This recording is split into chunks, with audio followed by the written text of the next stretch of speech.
spin it up there on YouTube.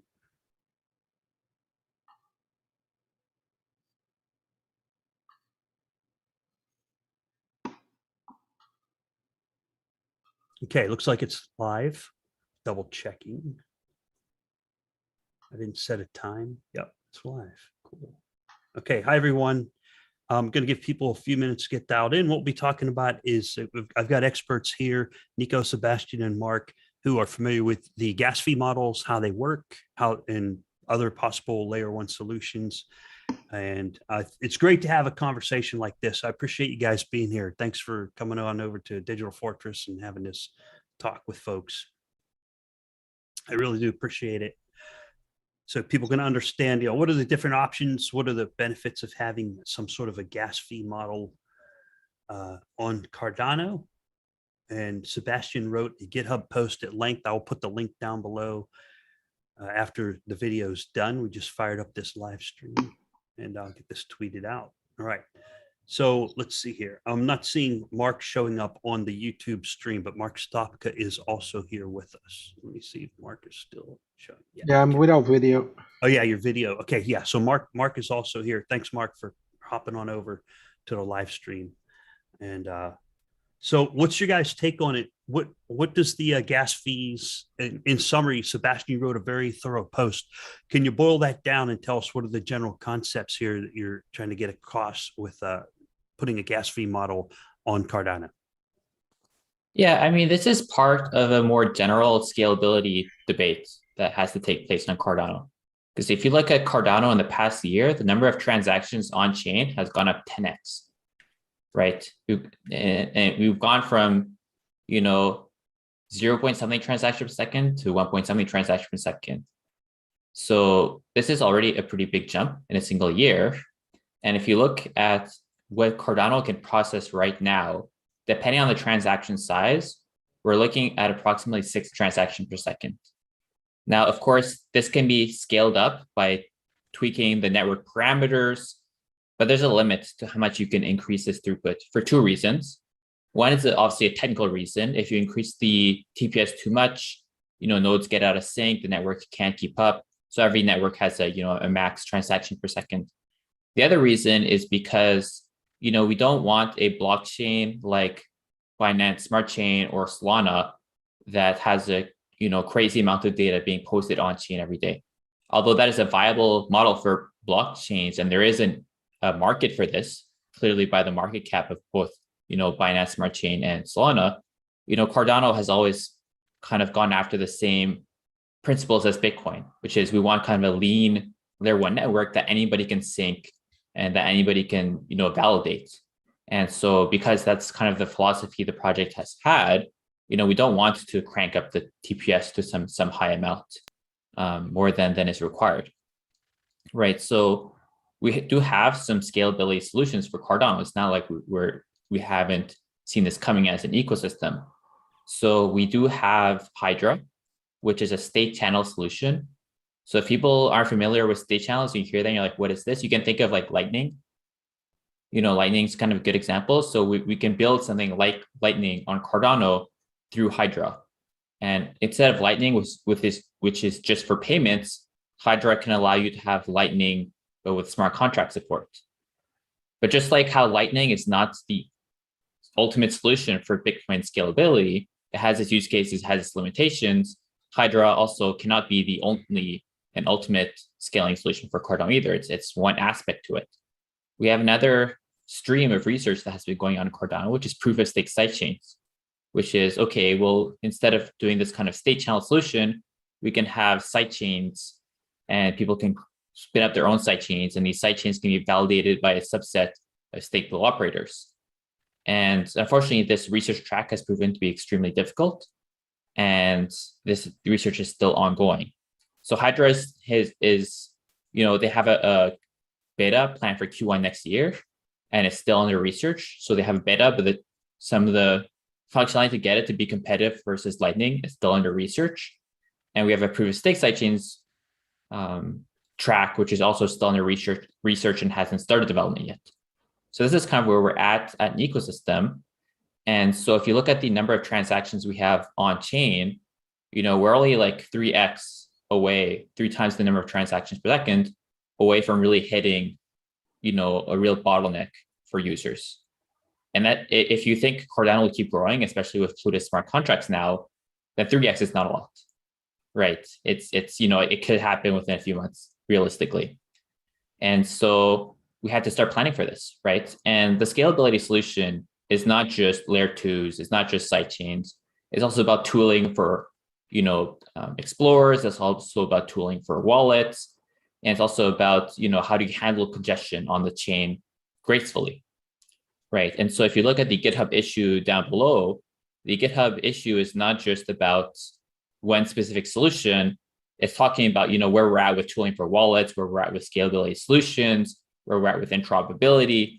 All this all comes together to, basically come to this bigger debate about how we want Cardano to scale.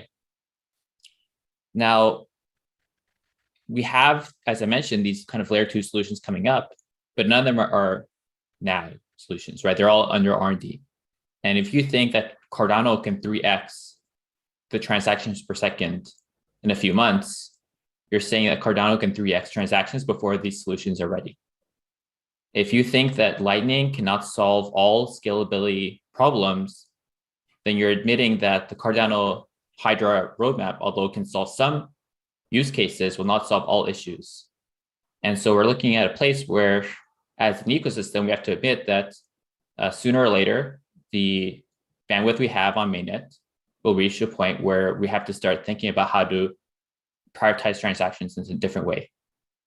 And the only way we have as a backup is through transaction fees, right? To try and limit network usage by basically pricing people out. And this is unfortunate, but this is the reality of blockchains. You have a limited bandwidth, which is the blockchain throughput, and potentially unlimited demand for this limited resource. And the only way we can match these two together is through some sort of payment. Now, obviously, we don't want the same thing as Ethereum, right? Because Ethereum, you're looking at hundreds of dollars per transaction. And if you make a mistake, you pay the transaction fee for nothing. Now, fortunately, we don't have this problem on Cardano because transactions are deterministic. So you don't have this kind of failing transaction that costs you hundreds of dollars. This is just not possible on Cardano if you're using a properly programmed wallet. So we don't have the failing transaction problem. We still need a dynamic transaction fee to basically price this resource accordingly. Now, the way that transaction fees on Cardano work right now is actually very similar to EIP 1559, which is what Ethereum currently implements. So if you don't know this new fee model that Ethereum has been moving to since the start of this year, they're not fully migrated to it. But basically, they released this, and some wallets have upgraded, some haven't. For example, Trezor released their support for it only like last week, so it's still like in the process of migrating. But the way it works is that basically all transactions on Ethereum now have a base fee. You have to put down the base fee no matter what. And then on top of it, there's an optional tip, which is a tip that goes to the miners. And you can tip a low amount or you can tip a high amount. And the reason they moved to this is because the old model, which is you put a gas price, you press go, was not reliable enough and not predictable enough. And it gave a really bad user experience. So now with the base fee, the user experience is a bit more reliable. Wallets have a simpler user experience to set the gas fee for you. And then also they changed that the base fee gets burnt to make Ethereum a deflationary asset is kind of like one of the buzzwords people have been talking about. Now, so how does Cardano work, right? So Cardano has a very similar system. We have a base fee. Everybody has to put a base fee, and the base fee is set according to the number of bytes, including your transaction. You can put a fee higher than the base fee as a tip, but currently Cardano node ignores that. And instead of burning the fees, we instead split it between all participants of the Cardano network, that is stake pool operators and delegators, and the other part goes to the treasury. So instead of burning, we send to the treasury. So actually it's a very similar system, but the one thing we don't have is dynamic targeting of the fees. So if you look at Ethereum, the base cost of the fee changes over time. And the way they do it is block by block, they look at how full the blocks are. If blocks are mostly full, they increase the base fee. And if blocks are not so full, they decrease the base fee. In Cardano, the fee is set by IOHK, and only IOHK can choose to change the fee. And this is not great. We can't stay with this forever, right? We can't say, oh, let's just not change and stay with the current model, because we have to change it, right? We can't just be an IOHK controlled chain forever. So what do we change it with, right? And so we have to have a discussion about how we want to introduce this kind of dynamic pricing. And you could say, well, maybe we should just pick a value and stick with it. And I don't think that's great, because the current value for transaction fees right now is pretty high, because it was set, back when Cardano was cheaper. And so right now you're paying, 40 cents a dollar for a transaction. And we could ask IOHK to change the fees, but this is kind of like a controversial change. Is IOHK, even though they have the permission to, should they really exercise that right? And so, if you have this kind of similar algorithm to Ethereum, transaction fees on Cardano right now would actually be lower, because transaction blocks are not 50% full. We would have lowered the fee to encourage, more people to use the Cardano network. So, we have to have a debate about what is the best layer 2 solution. How can we complement Hydra? Because Hydra will not solve every problem. We need to have more bets in different technologies that complement Hydra, especially because, if the people who work on Hydra get hit by a bus, we can't have that be our only bet, right? So we have to have a discussion about, what kind of new bets do we want to put on layer 2 solutions. And as we make these bets, we have to talk about, well, no matter what bet we make, there's a good chance it won't be ready in time. And so what can we do on the base layer to handle any possible future congestion so that it all works out? So this is kind of like the fundamental issue. Now, of course, there's a bunch of other things that go on top of that, which is, the fee market in general. How do you want to handle fee markets for dApps? Why do dApps benefit from its fee market? All this kind of other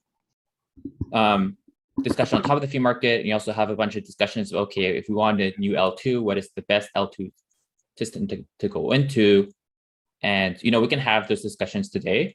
But I just want to kind of, give the background to all the listeners so that they can listen to this and see and really understand why we're having these discussions, where we're at, and, start thinking about where we want to go forward as an ecosystem, because we can't rely on IHK for the roadmap anymore. It's no longer IHK's project, right? It's the community's project. And we have to have a discussion as a community. We have catalysts, we have funding. We have to pick where we want to go forward. Sebastian, in your opinion, how long would it take to implement? I know that that's a really hard question to answer, but to implement any form of dynamic gas fees, whether it's simply adjusting the current fee based on network load or adding something like a tip system. This is a big undertaking. Is the technology already there, or what do you think? So if you look at Ethereum, it took them almost 2 years to get EIP 1559 implemented. And this is not just because it's a technical problem, but it's also because it's a political issue, right? You have to go around to the community, talk to them about how it's going to change, get them to accept this change, and then deploy it. And that takes time. And Cardano, because it's no longer owned by IOHK, we now have to do the same thing, right? We have to talk to people on Twitter, we have to talk to people on YouTube, we have to talk to people on Discord, we have to talk to people on Telegram, on all the platforms to talk to them about, where we want to go forward, and then start making proposals. And hopefully we'll have a few different SIPs with a few different ideas, and then we can say, look, we went to different platforms to listen to people's opinions, we had discussions, we kind of categorized these different ways to go about it, and here's our SIPs. And the unfortunate reality of Cardano is that once we create the SIP, which may take a while, and decide which one's the best, Cardano only has one implementation, and it's in Haskell, and it's written by IOHK.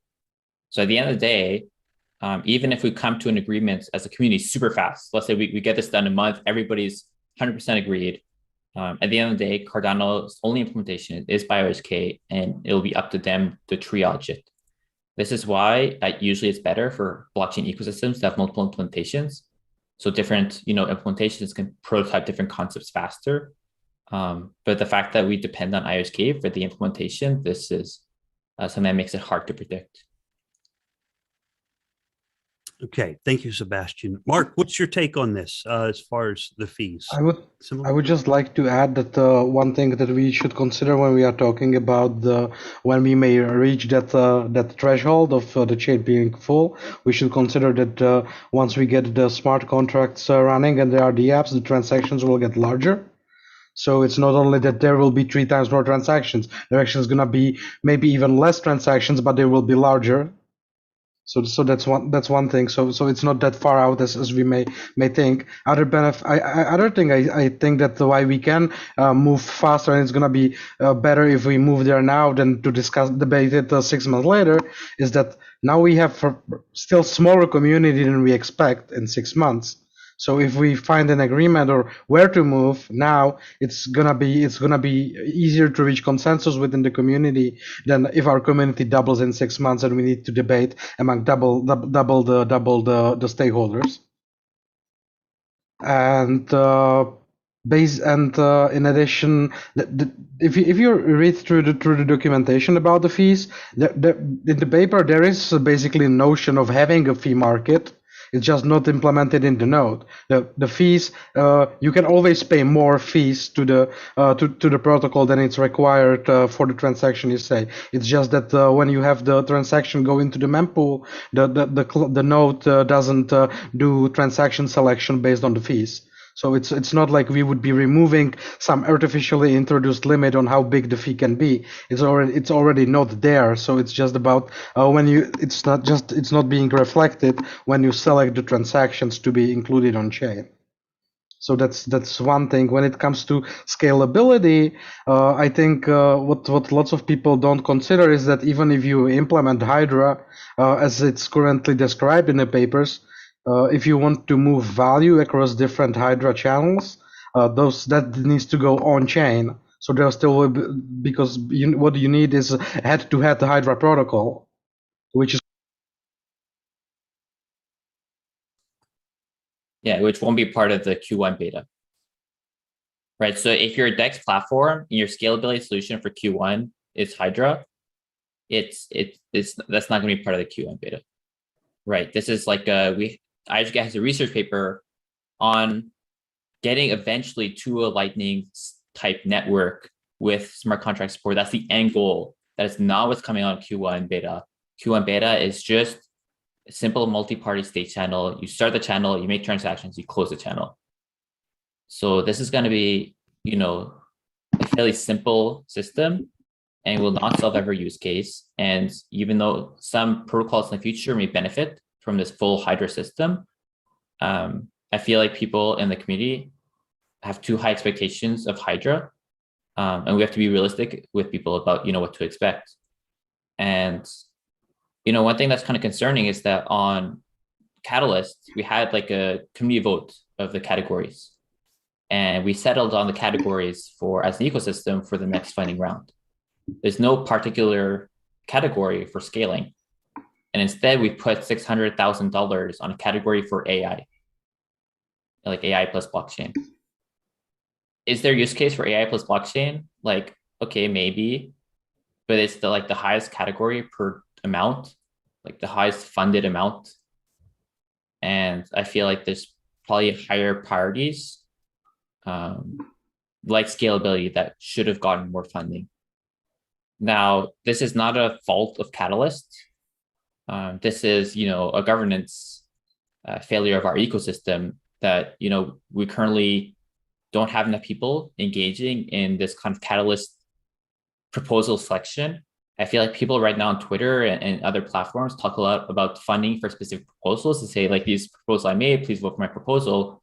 But I think right now we haven't been actively engaging people as well as we should on what categories of funding should there be and how much should these categories get.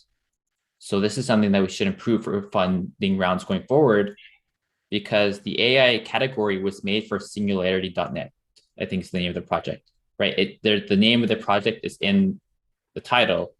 And it's kind of strange that our highest category for Catalyst is for some, specific project. I haven't read their white paper. I don't know much about their project. It could be a good project, right? I'm not saying it's a bad project. What I'm saying is that, there's a lot of other things we need in our ecosystem. And, we're going to need to, going forward, have a discussion about, what are the highest priorities and how much should we fund each of these priorities. Yeah, that's a good point. Like Catalyst, right now, the need for scalability, Catalyst won't work for getting something done in 3 to 6 month time frame because it would have to be, first of all, there a scalability category, and then scalability proposals, and then it actually has to get worked on and implemented. And a lot of the Project Catalyst proposals aren't directly related to the core protocol. They would actually implement the scalability, at least as far as I know. So in the short term, the question is, how do we get that scalability? So the scenario is if the TPS on Cardano can 3x in the next 3 months, which is possible with the deployment of the Plutus application backend, and all of these dApps start communicating with layer 1, we get a 3x. The chain then reaches its max capacity. Although parameters can still be turned up, we still have that option to increase the parameters, but let's say we do hit max capacity. Now we're up against a time wall that says you can't build the capacity in time. You're going to have to deal with a congested chain for some number of months until. So that's basically the problem we're facing here. We're going to hit a point where we have a congested layer 1 until a scalability solution is implemented. Pretty much. Yep. Yeah, I think that's a good summary. Yeah, go for it, Nico.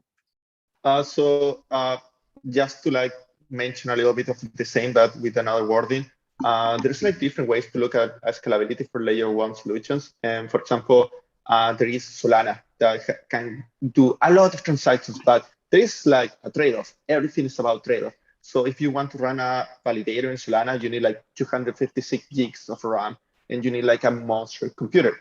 So you are giving away decentralization, which Cardano do not do that. So Cardano is a little bit more similar in Bitcoin that cares about being able to run even a full node in Raspberry Pi, which is pretty cool. But that has a trade-off, that scalability in layer 1 is not going to be all these transactions. So you will have to have scalability through layer 2 solutions. And the problem is that nobody wants to pay high fees. I'm all about being able to have somewhere that's from South America, grow up in South America. I even grew up in a very humble family in a third world country. So I even for pay 20 cents for that transaction, it will be oh, that's kind of expensive. So I'm not about making a system for elitist people, but we need to in some way to be able to put the right incentives so people can move for second layer solutions for some of the transactions, because right now, as you mentioned, there was a lot of complaints about Cardano. It's ghost chain. There's so much going on in Cardano. It's amazing, but also that means that it's really congested. And now with Plutus and smart contracts, it's not only most likely that we're going to have, like you mentioned, maybe 3 times the transactions per second, but also they're going to be way heavier. So maybe blocks are going to get full with way less transactions, and that's going to be a problem. But there is some solutions that could help, but we also will have to try to push some of this all to other scalability solutions. And that's why also we were working in Melcomeda, because in one part we want to help developers to be able to ship faster to Cardano, and even we came out with some models that you don't need to go just that you can eventually also start migrating to Plutus partially. So it's not 0-1 with Plutus. You can do hybrid smart contracts with some parts in Solidity, and other part that maybe you want to have higher assurance and better security properties. You can do that in Plutus, but also that we can help a little bit with scalability while we have Hydra and other scalability solutions. But we really need to be prepared of the issues that could happen if we have so much demand in the first layer that things could get bad. For example, what do I mean by this? And I'm an engineer, so I'm always like thinking about like the worst case scenario and how can we contain the worst case scenario. I obviously don't want that, and maybe it never happens, just like the way that I think. And basically that means that if we all have like the same fees, and for example, the mempool, which is like the memory that the nodes have to accept transaction, is like full. What do you want to do? Like when a web page tells you like, oh, we are busy, try again, you start to just refresh. So you get even more requests. And imagine with that blockchain like Cardano, it has like, I don't know, like right now over 2 million wallets, people just like hitting like send. That could impact the nodes, and it could impact like all the like architecture that we have. So nodes will have to have like higher specs to be able to handle all these requests. So it could put like a lot of strains in the capabilities of the system, and I just was like worried about that. Obviously, like the fee system is like not a solution, whatever. It's just a contention in case that something goes wrong. But the idea is to actually, like Seba mentioned, I try to put a little bit more thoughts and like try to speed up like different second layer solutions. And that's going to take time because, for example, let's talk about rollups in Cardano, which could be really cool. So it's not just about like implementing rollups with UTXO, implementing technology. Also, we will have to implement like some cryptographic primitives in the first layer, and that's going to have like some debate and convince. So changes are pretty slow, and basically that's like also one of my worries, that even solutions that could get like implemented, they're going to take time because things need to get updated, people need to get convinced, things need to get tested. We cannot rush to implement things, and in the meantime, the usage of Cardano is going to continue going up, and that's the problem that I was trying to mention. Okay, thank you, Nico. I think one of ways to look at the layer 1 network is that basically who should be competing for the space on the layer 1 network would be the layer 2 networks and sidechains. Over the longer arc of time, if you look, at the future 5 years from now, basically 90% of all the space that is on the layer 1, as I see it, should be the layer 2 networks. Or some high value traffic and like stake pool delegations, because those obviously need to be part of the main chain to preserve the ability to bootstrap from Genesis. But that's sort of there shouldn't be much of a user traffic going on there. So, and if you look at solutions like ZK rollups, that's some long research to be done. So we are looking. I think the ZK rollups project that just reached Ethereum this year. They've been in the works for 2-3 years. Most of them ZK Sync, Aztec protocol, and so on. So it's not like something you can do in 6 months. Yeah, and part of this comes back to Catalyst, right? So Catalyst was originally envisioned as a quick turnaround funding mechanism. You need 100K, 200K to do a prototype of some idea. You go to Catalyst, you make the proposal, you get the funding, and you go with only some oversight. You do a mini report every month, and that's basically it. And Catalyst is not really designed for large scale, long-term funding, right? Because although as a protocol, it could distribute a large amount of funds, the kind of proposal that is required, the kind of debate that needs to happen, the kind of oversight you need to have, it's just not set up for that. And actually, there's a different project that was set up for that, which is called the DCF. And you may have heard Charles talk about it in previous AMAs, and you may have heard Charles talk about Cardano 2025, which was like last year, we reached the 2020 endpoint, which was the end of the first roadmap for Cardano. And we said, okay, we have a good idea of where we want to finish the Cardano 2020 roadmap. We need to figure out the next 5-year roadmap for Cardano. And then that discussion kind of got delayed, and now we're in 2021. And, we haven't gone to this point of really defining the 2025 roadmap, nor have we gone to the point of funding a 2025 roadmap. Obviously, IHK has a bunch of money through the appreciation of crypto. I'm not saying they're and needing the extra money, but it can't just be IOHK that comes up with this roadmap. So if we're looking at building something like a ZK rollup solution on Cardano, as Mark said, this is a 2 to 3 year effort. We could get IOHK to work on it, but we can't have IOHK building everything in the ecosystem, right? That's not a decentralized ecosystem. That's a single company blockchain. And, we can't rely on DC Spark to build everything either. We're building Milgamata, we're building this stuff in Urbit, we're building this Flint wallet. We're already building a bunch of products, so it can't just be us either, right? We need to get more companies in, and, we need this catalyst funding for this. And DCF is part of this greater vision. But unfortunately, through a variety of things that did not really materialize just yet, but it's still being talked about. And that's why there was a DCF panel during the Cardano Summit, I think last month or 2 months ago now. And so this discussion is still happening, but we have to, figure out how we want to fund these efforts. And I think this concept of a treasury in Cardano has always been popular with the community. It's been one of the kind of selling points of Cardano, that unlike other blockchains like Cardano, where they can't get anybody real funding to work on stuff and everybody has to do volunteer work based off the appreciation of their own asset, in Cardano, we have a treasury system.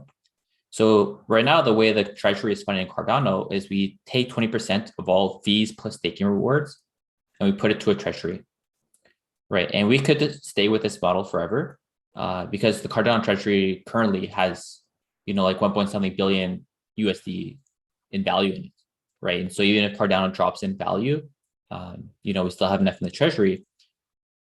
But if we're looking at funding multiple multi-year roadmap proposals, and if the crypto market goes down and we lose 50% of the value, we have to start thinking about how to keep the funding up, how to keep projects funded. So it'd be really interesting if we had some sort of fee mechanism where we kind of change it around. We say like, okay, Cardano currently has a base fee where you pay based off the size of the transaction, and 20% of that goes towards this treasury. We could say that you can add a tip to get your transaction prioritized, but if you add a tip, 50% of the tip goes towards the treasury, so higher amounts. You still you can't put it 100% because the tip is supposed to incentivize stake developers to prioritize your transaction, and they have to actually run computation on the machine to prioritize stuff. It's not free. Like prioritizing transaction requires you to calculate a bunch of stuff, so it's not a free computation. So it can't be 100%. But it'd be interesting if we said whenever somebody pays a tip, 50% goes to treasury. So as a network, whenever we hit congestion, it's extra rewards for all delegators. Everybody who's delegating to a stake will get extra rewards from it. And not only do we get extra rewards from it, we're also building up more funding to build the scalability solutions to get us to solve this problem and build the next wave of applications on Cardano. And I think this is kind of an attractive solution. And I think if we pitched it this way, I think people will be happier to pay a higher fee because you're increasing the payout to users on Cardano and you're helping to pitch in to improve the network going forward. That's a really good description of a long-term concept. I have not heard of a description that well before. So thanks for that, Sebastian.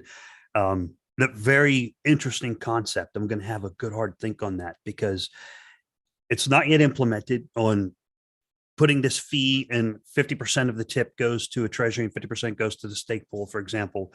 And so people who are just dialing in, there's 54 people here now viewing. For those who are just dialing in, we're talking about the layer one solutions. Short term, there's plenty of room to expand layer one on Cardano. Those are, and correct me if I'm wrong, guys, is we can increase block size, which will allow you to fit more transactions per block. And we can increase the frequency of blocks from, say, 20 seconds to 10 seconds. And that will increase the total transaction load on the blockchain. But at some point, we're going to hit a limitation to where the blockchain can globally synchronize so that when the problem that would occur at some point is not all nodes will receive all the latest blocks. So when the next node that's supposed to produce a block, it might append it to the wrong point in the chain, which then becomes a problem with tiny little forks and stubs, and the transactions get pruned off. So at some point we hit a limitation. So go ahead, Nico. There is another type of limitation as well, and it's all about trade-off. So you're talking about one that's like clear, which is network, and you explained quite well. There's another one that's processing. When you need to run Plutus, you need to do validations. So if you have a computer that maybe you are a stateful operator and you have like a computer that's like just what you need right now, and if we double or triple, and now also we have Plutus smart contract, maybe the machine that you're running is not going to be enough because it will have to do more validation of the block, and it could get behind if things are faster, even if they can get broadcast correctly through the internet. That could be like also an issue that could like start impacting little by little the decentralization, but it's going to depend how far we go. So that could be like a bottleneck that, or like a second side effect even before we hit like the network side of it. Yeah, and I think one thing to piggyback off of that. So one of the big, like if you look at Ethereum, why can't they make Ethereum faster? Right? What's the biggest bottleneck on Ethereum? Of course, there's network overhead, there's proof of work overhead, but one of the big blockers is just EVM execution time. Running the EVM, running the smart contracts, it's not fast, right? And this is not through not enough attempts, right? They have entire teams of people working on optimizing the gas costs for everything. But at the end of the day, running smart contracts, has a cost.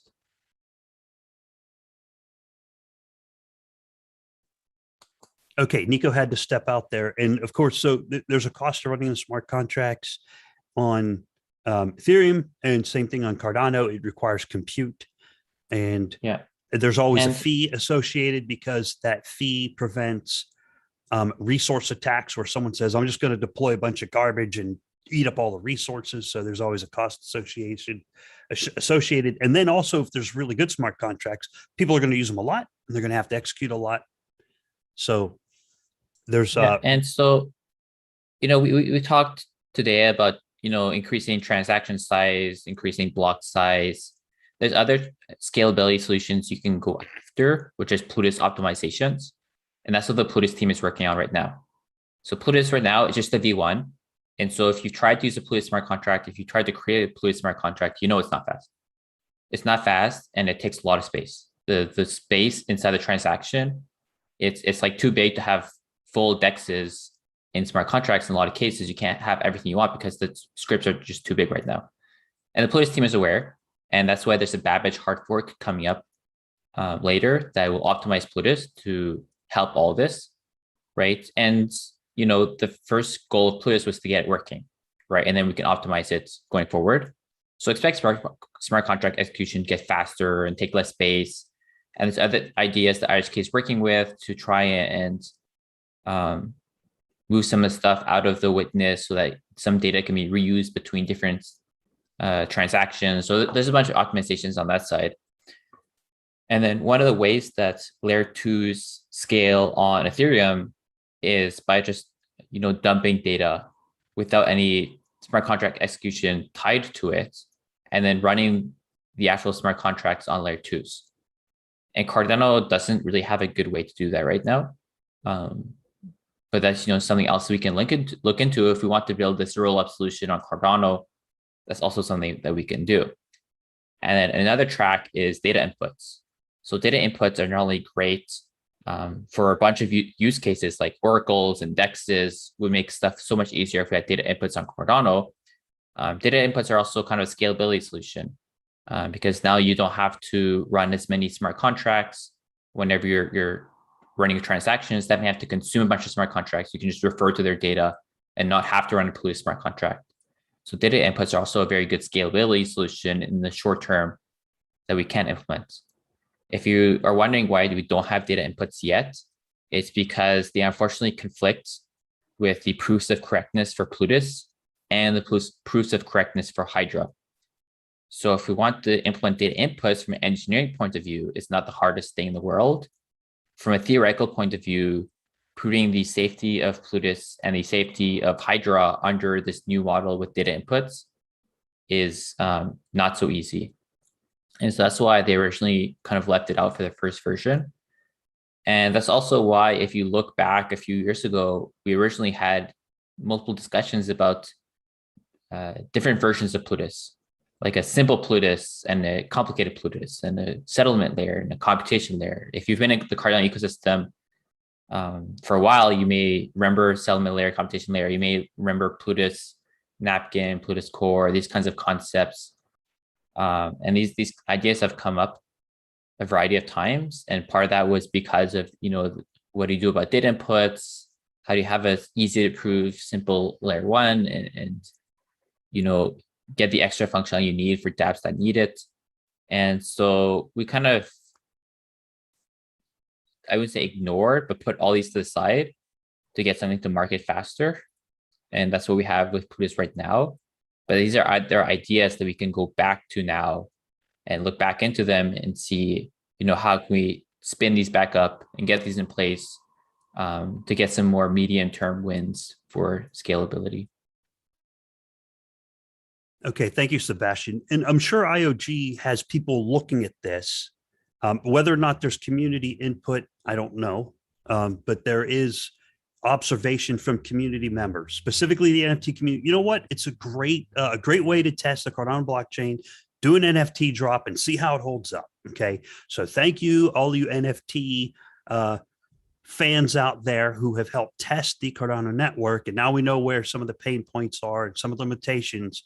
So when more important financial applications come online, they'll have a better user experience and Cardano will be better for it. But at this point, what we're talking about is scalability and how do we get there? And no, IOG does all the work on the core protocol. Do you guys think, is there a way the Cardano Foundation can come in and help encourage scalability or getting something built out by other parties? Do they have to do it through Catalyst? Can they contract it and say, hey, while IOG is building all these features, let's hire a company to build something that will help with the scalability, and then IOG can plug it in and, and it'll run. Yeah, it's hard to find Haskell developers for this. This is one of the problems with having a, protocol in Haskell. We did have a Rust implementation of Cardano that I helped start way back when. And there's people building on this Rust implementation, and they can, with this implementation, prototype with ideas faster. There is a difficult question of funding for this Rust initiative, though. So we got funding at DC Spark to contribute to the Rust implementation because the Rust implementation is used by almost all exchanges, used by almost all wallets. And so we got this part funded. But the extensions to this, like the networking library support for the Rust implementation, did not pass Catalyst. So although I think this is super important for the ecosystem, both for having multiple implementations, but also a place where we can try out these new ideas, it just hasn't been prioritized by the community, which I think is super unfortunate. Yeah, Mark, you got any takes on this that you would like to add? We'll be wrapping up here in about maybe 5 or 10 minutes, but I want to make sure we get all the important points out, especially. I like what Sebastian mentioned about finding the Haskell talent. I basically wanted to say before he did, how can you develop something when IOG already took out all the Haskell talent from the market, right?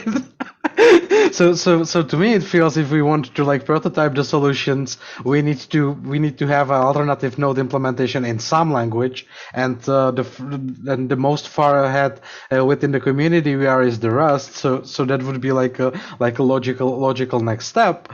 Is to build a full scale node implementation in Rust, but we are looking at least I think 6 months, I guess, to build something like that, and then you can start playing with the different optimizations.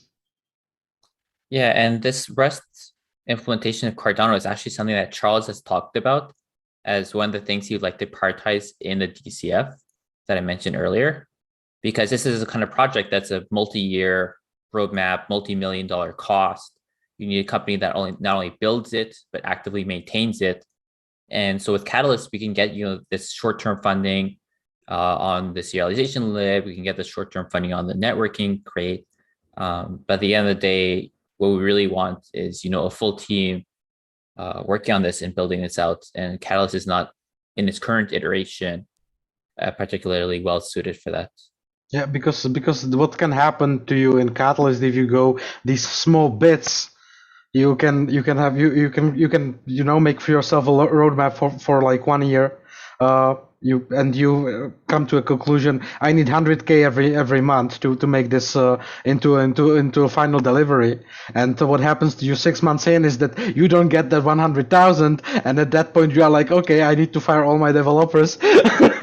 And 2 months later you start looking for them again. Well, guess what? Nobody's gonna work for you if they find out they can lose job from month to month, right? So that's one of the challenges when you look at it from that perspective. Yeah, maybe Catalyst could use some core functionality development in there. I'm not beating up on Catalyst. I think it's brilliant so far, but there's definitely room for improvement. Like the Dash core has been funded over and over again on Dash. That's where we had the idea from. If you guys remember, we talked to the Dash core group fellas, and so maybe Catalyst needs a category similar to that, where if somebody's working on core functionality, i.e. scaling type technologies, that they are eligible to revisit the Dash, not the Dash, but revisit Catalyst to get that funding, so people know, oh, this is for scalability. This isn't for an app or a DApp or a DEX or an NFT or something. Educational content, all of those are very important, but at least they'll have a priority and say, oh, this is a scalability related category. I need to look closely at this and vote importantly, because even people in the chat right now have mentioned it's difficult to understand all of the different projects on Catalyst. And I agree 100%. I do have trouble keeping up with everything. So it's a victim of its own success to some extent. Mark, did the Rust trait get funded? I can't remember. I looked at the list. No, it didn't. It didn't get funded. Okay. And there's a lot of good projects that didn't get funded. Yeah, there's a lot of good projects that didn't get funded. CC Wall didn't get funded. NFT Maker didn't get funded. Nami actually didn't get funded, and then made it back up in like the second rounds where they distributed the leftover after all the other rounds failed. So they got like really lucky. But they should have had higher support. And fortunately at DC Spark, people know us, people know me, people know Nico, people know Robert Kornacki, and we're a large company at this point, so we have the community outreach capabilities to join all these Twitter spaces and advertise the work we're doing. So we have kind of the means to promote our product, which is what allows us to get our funding through. But this is unfortunate, right? It shouldn't be about us, right? And we can't have the Cardano ecosystem be some kind of like Squid Game, playing around for a few 100K every 3 months to get your business to survive the next day, right? This is not an ideal place to be. And so, we need to figure out, okay, why did these proposals not get funded? How can we improve the visibility? And how can we get this DCF back on track and other funding mechanisms to make sure that all these projects that have really concrete results in the community can take that to the next step. And, the unfortunate reality is Cardano has been, one of the actually worst ecosystems to get funding in out of all the blockchain projects. Bitcoin is, I would say, much worse than Cardano. But if you look at other projects, there's a bunch of grants out there. People are begging for developers to come in and build stuff. If you look at Cardano, we have the C Fund by OHK, which is like a fairly recent thing, which is an investment system, not a grant system. The Cardano Foundation has been kind of too busy with, internal restructuring for years to really give out grants. And then Emergo, only recently announced their, $100 million fund. But again, this is an investment fund, not a grant proposal. And I'm not sure if they have any plans for any grants, and they haven't announced any plans for how they'll spend that money. So right now for the Cardano ecosystem, the only thing to do is to, fight it out in Catalyst, which I think is really unfortunate.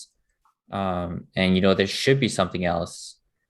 And, we can put pressure on Cardano Foundation or Mergo and I wouldn't say IHK, they've done a lot to reach out to NFT maker, reach out to all these projects and try and make it work. But we can't fully rely on these projects either. So we may have to have community members come up with new systems, like for example Gitcoin and Ethereum, where they use quadratic funding to fund open source initiatives. It's something that we could build on Cardano to try and have an alternative system to Catalyst, so that if somebody cares specifically about CC wallet, for example, they could put up funding and have that matched by other people. We could look into setting up DAOs, our own DAOs that are separate from Catalyst for funding. So people have set up, these kinds of like research DAOs, for example, where you can put up money for research problems and scientists in the DAO can, pick up these problems and look at it. So, I think we also have to rethink the funding for the Cardano ecosystem, because Catalyst, although, it's a system with a lot of success, we don't want to put all our eggs in one basket. We can't have a single source of funding for an ecosystem. There has to be different sources of funding with different trade-offs. And the more different systems we can build with different trade-offs, the richer, our ecosystem will be. Yeah, I think Catalyst works great when you have this sort of a user-facing proposal, where you are building either the app. I'm actually quite surprised that the wallets didn't get the funding. Maybe that's because they don't have that many users. But if you have something that's user facing, then you can directly have an audience to engage, right? If I look at my proposal and as Sebastian said, look why it failed. I know why it failed, because the only one who cares are the SPOs, because nobody else. It's like doesn't make that much sense for anybody else, right? So that's sort of a category of its own when you look at it, that you have people who basically don't engage with the tool, so they don't really care about it, either downvoting it or competing within the same category with proposals that are directly user facing. Yeah, I think it would help to have a category in Catalyst that is core protocol development, so that people who know what it is, or people can look at that and say, hey, what do I need to vote on here? The user interface protocols or user facing or proposals probably get more votes. For example, the challenge for Fund 7 for the software developer ecosystem, It's just the $2 million funding did not win. And the impact of instead, that, I think it was 600K, right?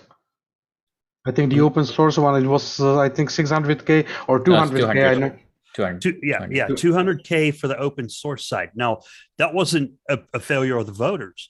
It actually has a winning vote. It falls into that small gray area of it had enough votes to win, but it fell below the remaining funding, right? There was the request. So it did fall into that gray area. And I think if we educate voters, make sure people know next time, I'm going to promote that next time.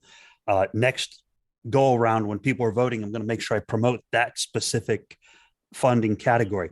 Now that will create stuff like SDKs and other languages to interface with the blockchain, but it's not core infrastructure. It's infrastructure to bring in developers, but it's not for now. It was also for the core infrastructure, because we didn't have we didn't have any better fitting category. All my proposals been in that category, and I fell into that gray category you mentioned 3 times. Would scalability fall into that category? So for now, yes. Oh, wow. Okay. Yeah. So that's really important to promote that next go around. The worst thing is that this time I was really optimistic. I was like, okay, the previous budget was just like 400K. Now it's $1 million. If I just fell short in the gray area, I must win this time. And they didn't win again. Fell into the gray area both times? 3 times, actually. 3 times. Oh my gosh. And, but it was like the leftover. Oh, Mark, your audio cut out. So if you want to sort that. The leftover in that category this time was like $1,500. When you looked at the entire budget, there was like after all the funded proposals that got paid, the leftover that it was looking for, it was like $1,500 left to fund any other proposal in that category. So it wasn't that much left in there. Wow. So if we were to put scaling on Catalyst right now, it would run into some problems getting funded. So Basically, I think right now, if the developer ecosystem would be approved with the 2 million and somebody would decide, I think they would just apply to do that. They would probably just ask for the 2 million and either make it or break it. If somebody would be looking at the scaling solution, depends on what kind of scaling solution. I mean, but if you would look at the ZK rollups or something, I think that the amount of work needed there and the research and you know, considering that all the other chains are looking for zero knowledge researchers, they kind of go for premium on the market right now. Yeah, I can tell you at DC Spark, we are building Milkomeda, right? And Milkomeda is a sidechain to Cardano, right? If you want to use an EVM smart contract, you move your ADA to the sidechain, you call stuff on the sidechain, then you move your ADA back. One of the core features that we want for user experience is this concept of a wrapped smart contract. Basically, allow users to call a smart contract on Cardano, which delegates the calls the Ethereum smart contract, takes the result, puts it back on Cardano, and then gives it to you. The idea is that as a user, you don't even know you're calling an Ethereum smart contract. You, it just looks like you're still on Cardano. And this is like the ultimate user experience that we want.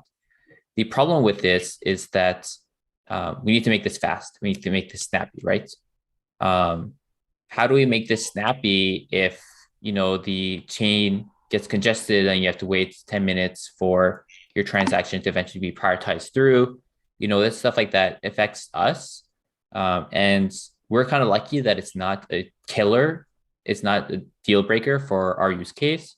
But for other use cases like, you know, liquidity providers, margin trading, DEXs, this is a deal breaker. Because imagine you have you do margin trading, your position's queued up for liquidation as the price is falling, and the DEX makes the liquidity, or sorry, the margin call transaction. Instead of being margin called right away, you have to wait 10 minutes for the transaction to make it through. This is like a huge, you know, red flag for any protocol, because it means you may blow through your kind of, you know, I forget the technical term, like the funding, in case, you know, margin call doesn't go through right away. okay, so is that called front running? Mark, do you know more about this? I'm sorry, Sebastian. No. It's No, both. I mean, it can be used as front running, but it not necessarily. It's a normal use case as well. If you are trading on the margin, right? The price of the asset can be falling. In which case the amount of collateral you provided. Let's say you bought ADA with 1 Bitcoin of wrapped asset, and the prices of ADA falls to 50%. Obviously, the someone who owns your Bitcoin, he wants to sell that Bitcoin to cover the position, right? So yeah. So I just remember the term. So yeah, so the insurance fund, like every system like this needs a certain insurance fund in case you can't liquidate a position right away. And if you can't liquidate the position because the chain is congested, you can't pay a higher transaction fee to get the liquidation in faster. You're risking blowing through your, you know, insurance fund, and then the protocol goes bankrupt. So this is like a deal breaker of this specific use case. So, you know, just if you forget everything else you mentioned earlier in this session, and you just think about this use case, you really want to be able to pay a higher transaction fee. Even if your transaction costs you thousands of dollars, it may still be worth it to liquidate this position sooner than later. So just from this point, you know, we need to prioritize transactions. Yeah, and so we were, yeah, go for it. Sorry. During the debate on Twitter, I always use the term value at risk. And you know what really frustrated me is that people I was debating it was comparing to their own transactions, and I was like talking about you have a stable coin like DGAT, and it has in the asset basket it has some asset that basically just, you know, disappeared. Let's say you have a company stock, and the company is like. Oops, it just cut out, Mark, when you said the company. Oh, your audio cut out again, Mark. I'm sorry. Yep. The company could be going bankrupt because of some action of the government or whatever, accounting fraud, and you cannot sell that asset because you cannot put the transaction in, right? And it could make the entire protocol collapse. Yeah. And so all I have to say is that at DC Spark, we saw this coming, the scalability problem coming. And so we looked into, see how much we could try and solve this problem. Now we're a new startup. We start in April. We're already working on site change. We're already working on all this other, stuff. We can't easily come up scale our company to work on a new project, but we thought this was critical enough, and we had, some enough funding that we thought, okay, we can look into it. But after talking to many companies, researchers, universities, the cost of doing this is just huge. People can't even imagine, take the number you're thinking of, multiply by 10. These zero knowledge cryptographers, everything, they ain't cheap, and everybody wants them because everybody's trying to build this stuff. So if we want to, be serious about, building this kind of stuff, I'm not saying DC Spark will do it. We have, already probably too much stuff on our plate for a company of our age. But whoever wants to take this initiative on and build this, they're going to need, some way to hire the people and the researchers and everything. Yeah, that's been one of the hardest things to do recently across all the economies. There are help wanted signs everywhere in my neighborhood and across the spectrum. Everybody needs more employees. So yeah, we'll that to say, to summarize, hopefully if people listen through all this, they understand that we have a roadmap for Scalability for Cardano, but we need a better roadmap. We have a roadmap that doesn't contain bad stuff, but we have a roadmap that contains parts that aren't covered. And so we need to, as a community, say, okay, the things we have covered right now are from the 2020 roadmap, stuff we've inherited. They're good projects. They solve certain problems. We're now thinking about the Cardano 2025 roadmap. What do we go from here? We need to, as a community, figure out what we want to prioritize, how we want to approach it, how do we want to fund it. And then as we build these solutions, we need short-term solutions, we need medium-term solutions. And, that involves optimizations, it involves new features like data inputs, it involves stuff like congestion control through fees, and all this has to be on the table. And at DC Spark, we've been, trying to introduce all these concepts to the community, but it's hard, right? Because the community hasn't been used to coming up with a roadmap. As we bring up these topics on Twitter and Reddit, we get a lot of hate for it. How could you criticize Hydra? It's going to solve our problems. It's like, guys, we need to be realistic. We need to set up a 2025 roadmap. And it needs to be a complete roadmap. It needs to cover what we want. We need to have a full, complete discussion as a community. And I know people feel uncomfortable with this because they have their money in Cardano and they want to know that it's performed perfectly and we have a roadmap that covers everything. But as an ecosystem, it's time for us to get together and figure out what that roadmap is. And sometimes that'll make you feel uncomfortable, that you're not sure what the best solution is. There's multiple options, and the fact there's no clear one is not a great feeling. And I know, but this is where we're at as a community, and we should take this step together. And it's a happy step that we're no longer dependent on one company, and we're decentralized enough now that we can kind of have these discussions openly together. Yeah, I think one of the hardest things to do in crypto is saying things that needs to be said but harm your own assets. Yeah, what happens is I think it's extremely important to criticize where we know our faults are. Those of us that are using Cardano, those of us who hold ADA, we need to be able to criticize our own faults first and best.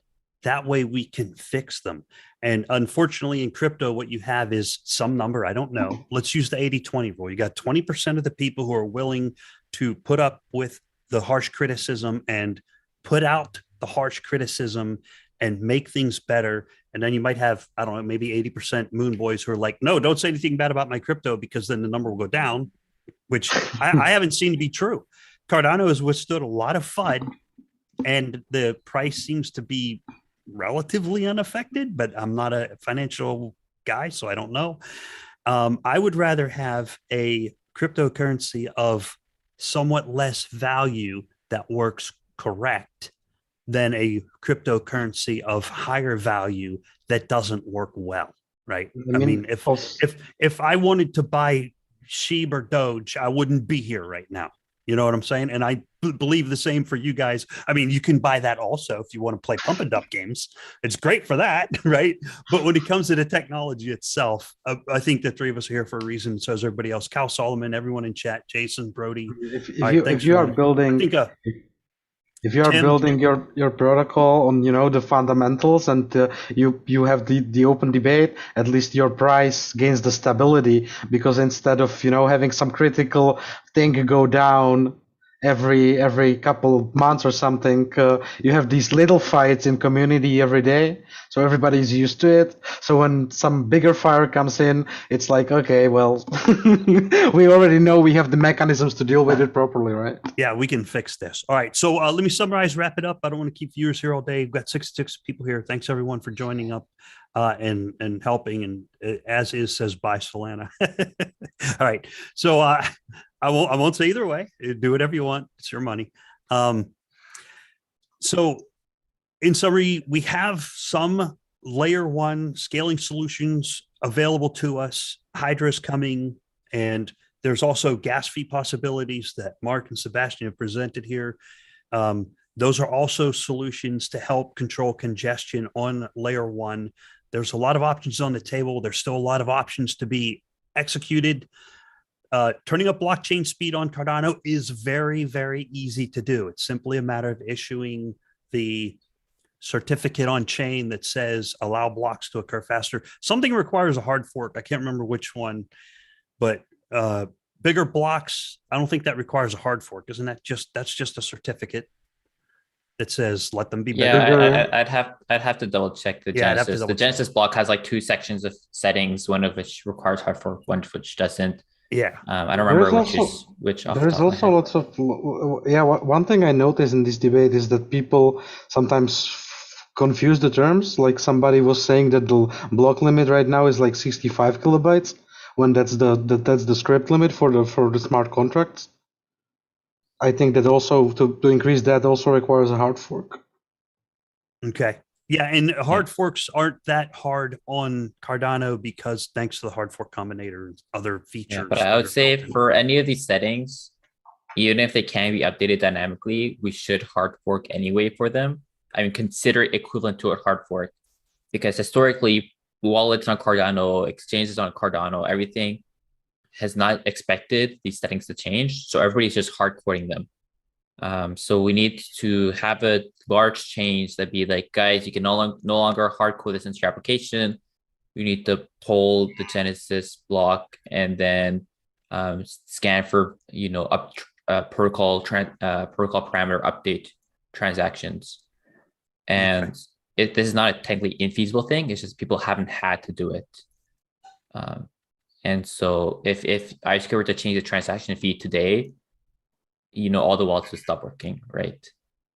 So we need to, you know, say, okay, things are going to be dynamic going forward. They're going to be some things are going to be voted on, some things are going to be dynamic. You got to update your code base surf like this. And so this will have to be a hard fork like event in size.